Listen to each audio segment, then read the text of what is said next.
silang pakiramdam sa nangyayaring kaguluhan.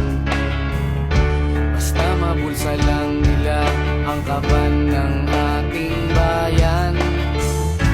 Wala silang pakiramdam magkaroon man ng digmaan. Kapangyarihan na nila